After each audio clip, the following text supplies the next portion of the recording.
welcome back to Auto Journey. Today we're out in the desert surrounded by beautiful Joshua trees. Wait a second. I feel like I've said that before. Out in the desert surrounded by beautiful Joshua trees to give you a full review on what this car is capable of. Anyway, when I decided to switch my Bronco Sport Badlands for the Bronco that I have behind me, there was a big price difference. My Bronco Sport Badlands was $37,000 versus this big guy, which was actually $42,000.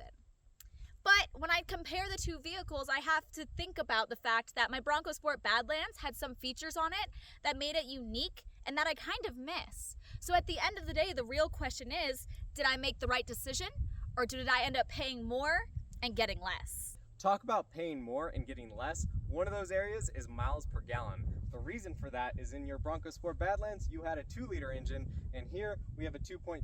So both 4 cylinders, but a bigger engine is going to consume more fuel. Erica, why don't you talk to us a little bit about the gas mileage that you're getting in this versus what you used to get in your Bronco Sport? Absolutely. When I would drive my Bronco Sport Badlands, I would get about 24.8 miles to the gallon, whereas in this guy, I'm averaging about 18.6. Now, that doesn't seem like a big difference to some of you, but in reality, my same daily drive that I do before my Bronco Sport Badlands, I only had to fill up once a week. In this guy, I have to fill up twice a week. Yeah, lots of money. But while we're up here talking about money, let's go ahead and check out these daytime running lights over here. So in this vehicle, I do have daytime running lights. In the Bronco Sport Badlands, I made it very clear in the review that I had those, but I also had the halo, which I loved. In these headlights, I unfortunately don't have the halo daytime running lights. I only have this line right here. The halo would actually cost more, and I didn't have it in my budget to pay more. One of the areas that the 2-door Bronco falls short is in cargo space. That's very true. When you're looking at the Bronco Sport, you actually do have a bigger trunk space, whereas here, it's quite a bit smaller. And not just that, in the Bronco Sport, I was able to put quite a bit of groceries in the back. Yeah, and typically when we're putting groceries in this, we have to fold down the back seat. So something to keep in mind, 2-door Bronco, smaller trunk than the Bronco Sport. There are a few other things that I am missing from my Bronco Sport Badlands that my Bronco doesn't have. The first thing being the keyless entry keypad. My Bronco Sport Badlands had it right here. This store unfortunately doesn't have it. It was a $110 extra option that I could have added if I had ordered the vehicle. I didn't order the vehicle, therefore I couldn't add it. Now, when we're talking about the Bronco, we know that they come in different packages. The Bronco has what's called a mid package. Now, the mid package does include some of the features that my Bronco Sport Badlands actually had. Some of those were what's called Bliss, which was the blind spot monitoring system. It had a little light right here that would light up when there was this car in my blind spot, so I didn't have to look over my shoulder and see it. Obviously, I don't have it here. It's not that big of a deal to me personally. I didn't use it very often. It's a nice feature to have, but this mirror right here suffices for me. Now, when we're talking about also getting into the vehicle, the Bronco Sport Badlands had the automatic unlock if I had the keys somewhere in range of the vehicle. Now, that is available in the Bronco, but it's only available in the Bronco mid package. Again, you go up a tier, you pay more money. We're talking about $1,500 extra. I don't have that capability here. I actually have to dig the key out of my purse in order to be able to get into my car. Some other options on the mid package that I missed that I had on my Bronco Sport was the front row seat heaters. Those were super awesome after a workout. My body's sore, turn those on. It felt so good. I do miss those. The other thing is the remote start. Now, Ford, if you don't know, has an app called Ford Pass.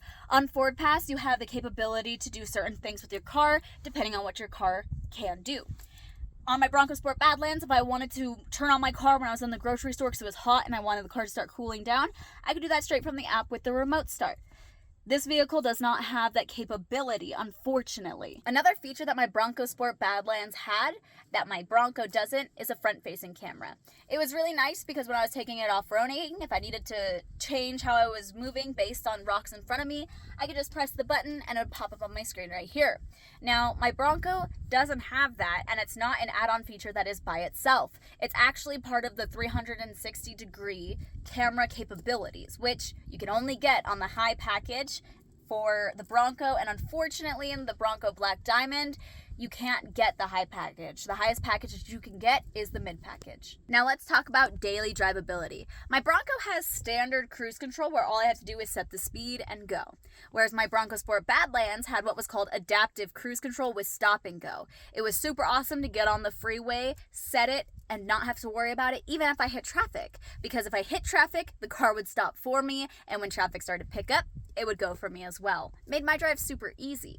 Now, the Bronco, you can add on adaptive cruise control. However, it's only in the top tier Luxe package. And it's slightly different. The reason why it was slightly different is because the adaptive cruise control in the Bronco does not have that stop and go, meaning that you actually have to hit the brake when you hit heavy traffic, and you actually had to bring your car back up to a higher speed before you could reactivate it. Another thing that I miss about driving the Bronco Sport is that it had what was called lane centering. The Broncos have lane keeping. I unfortunately do not have lane keeping on my Bronco, but what it is if you are driving in a lane and you happen to go over the line, it'll nudge you back or warn you based on your settings. The Bronco Sport, however, would actually steer the car for you, keeping you in the middle of the lane. If you took your hands off of it, it would basically do it on its own, but the Bronco will yell at you, which we learned from experience. Moving on to the back seat, there are some clear differences between the Bronco and the Bronco Sport. I miss the ability to have 3 passengers in the back of my Bronco Sport. In the Bronco, I can only have 2 passengers back here. Not just that, but I'm also missing out on some under-seat storage, which I absolutely loved. One last nitpick I'm going to throw in there is the fact that there is slightly less leg room. It's okay for me because I'm relatively short, but if I had a taller passenger in here, it might be slightly uncomfortable. To wrap things up, the Bronco and the Bronco Sport are both good vehicles, but it's about finding the right vehicle for your needs. That's right. I do miss a few features on my Bronco Sport. However, the performance and off-road capability of my Black Diamond more than make up for it. If you want to know more about Bronco Sports, check out our Bronco Sport review video. Go ahead and comment down below your must-have feature for your Bronco. And while you're down there, don't forget to hit like and subscribe. We'll catch you on the next one. Bye, guys.